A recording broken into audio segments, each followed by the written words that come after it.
ఏపీలోని ప్రధాన దేవాలయాల్లో విచిత్ర పరిస్థితి కనిపిస్తోంది. ఆలయాలకు వచ్చే భక్తుల సంఖ్య ఏడాదికేడాది భారీగా పెరుగుతున్న ఆలయాల ఆదాయం మాత్రం తగ్గుతోంది. విజయవాడ కనకదుర్గమ్మ ఆలయం నుంచి అన్నవరం సత్యదేవుడి ఆలయం వరకు ఇదే పరిస్థితి కనిపిస్తోందని దేవాదాయ శాఖ గణాంకాలే చెబుతున్నాయి. భక్తులు పెరిగితే ఆదాయం కూడా పెరగాలి. కానీ అందుకు విరుద్ధంగా ఆదాయం తగ్గిపోవడంపై సర్వత్రా ఆశ్చర్యం వ్యక్తమవుతోంది. రెండేళ్లుగా రాష్ట్రంలోని ప్రధాన ఆలయాల్లో ఏదో మాయ జరుగుతోంది. ఇందుకు దేవాదాయ శాఖ గణాంకాలే నిదర్శనం. 2023-24లో విజయవాడ దుర్గగుడికి 93,40,000 మంది భక్తులు దర్శనానికి రాగా అన్ని ఖర్చులు పోను 156 కోట్ల 97 లక్షల రూపాయల మిగులు ఆదాయం నమోదైంది. అయితే 2025-26లో భక్తుల సంఖ్య ఏకంగా 1,19,00,000కు పెరిగిన మిగులు ఆదాయం మాత్రం 140 కోట్ల 99 లక్షల రూపాయలకే పరిమితమైంది. అంటే రెండేళ్లలో దాదాపు 25 లక్షల మంది అదనంగా దర్శనానికి వచ్చినప్పటికీ ఆదాయం మాత్రం 10% పైగా తగ్గిందని అధికారిక లెక్కలు చెబుతున్నాయి.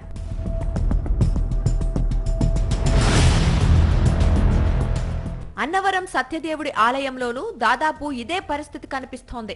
భక్తుల సంఖ్య పెరుగుతుంటే ఆదాయం మాత్రం తగ్గటం చర్చనీయాంశంగా మారింది.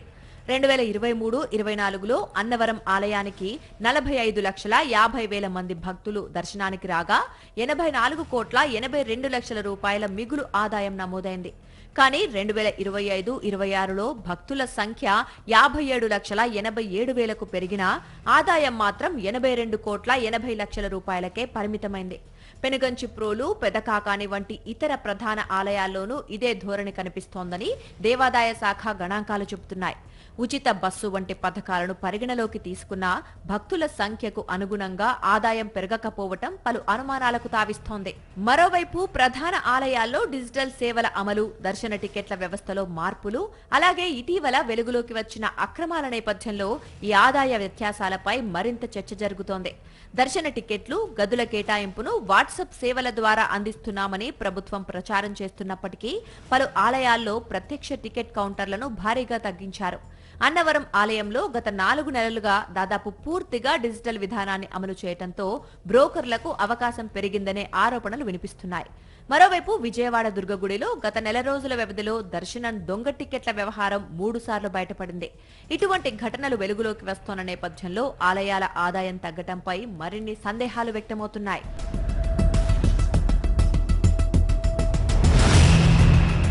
భక్తుల రద్దీ పెరుగుతోంది, కానీ ఆలయాల ఆదాయం తగ్గుతోంది. అధికారిక గణాంకాలు ఒకవైపు, వరుసగా వెలుగులోకి వస్తోన్న అక్రమాల ఆరోపణలు మరోవైపు దేవాలయాల ఆదాయంపై అనేక ప్రశ్నలు లేవనెత్తుతున్నాయి. ఏపీలోని ప్రధాన దేవాలయాల్లో విచిత్ర పరిస్థితి కనిపిస్తోంది. ఆలయాలకు వచ్చే భక్తుల సంఖ్య ఏడాదికేడాది భారీగా పెరుగుతున్న ఆలయాల ఆదాయం మాత్రం తగ్గుతోంది. విజయవాడ కనకదుర్గమ్మ ఆలయం నుంచి అన్నవరం సత్యదేవుడి ఆలయం వరకు ఇదే పరిస్థితి కనిపిస్తోందని దేవాదాయ శాఖ గణాంకాలే చెబుతున్నాయి. భక్తులు పెరిగితే ఆదాయం కూడా పెరగాలి. కానీ అందుకు విరుద్ధంగా ఆదాయం తగ్గిపోవడంపై సర్వత్రా ఆశ్చర్యం వ్యక్తమవుతోంది. రెండేళ్లుగా రాష్ట్రంలోని ప్రధాన ఆలయాల్లో ఏదో మాయ జరుగుతోంది. ఇందుకు దేవాదాయ శాఖ గణాంకాలే నిదర్శనం. 2023-24లో విజయవాడ దుర్గగుడికి 93,40,000 మంది భక్తులు దర్శనానికి రాగా అన్ని ఖర్చులు పోను 156 కోట్ల 97 లక్షల రూపాయల మిగులు ఆదాయం నమోదైంది. అయితే 2025-26లో భక్తుల సంఖ్య ఏకంగా 1,19,00,000కు పెరిగిన మిగులు ఆదాయం మాత్రం 140 కోట్ల 99 లక్షల రూపాయలకే పరిమితమైంది. అంటే రెండేళ్లలో దాదాపు 25 లక్షల మంది అదనంగా దర్శనానికి వచ్చినప్పటికీ ఆదాయం మాత్రం 10% పైగా తగ్గిందని అధికారిక లెక్కలు చెబుతున్నాయి.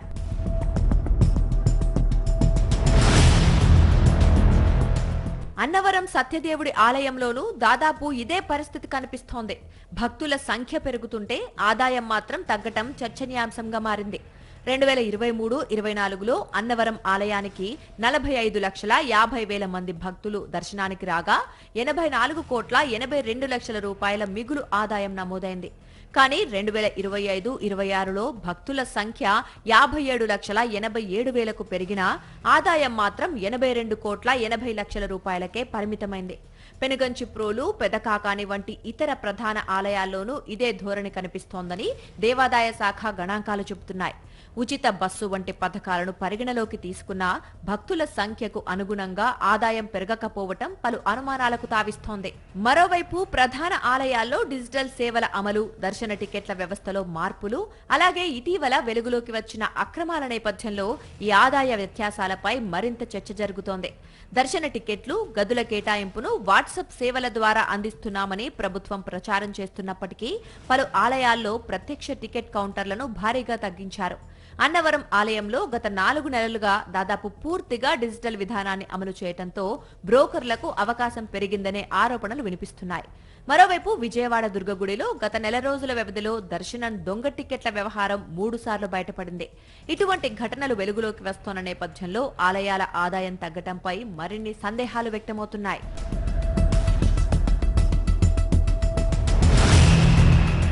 భక్తుల రద్దీ పెరుగుతోంది, కానీ ఆలయాల ఆదాయం తగ్గుతోంది. అధికారిక గణాంకాలు ఒకవైపు, వరుసగా వెలుగులోకి వస్తోన్న అక్రమాల ఆరోపణలు మరోవైపు దేవాలయాల ఆదాయంపై అనేక ప్రశ్నలు లేవనెత్తుతున్నాయి.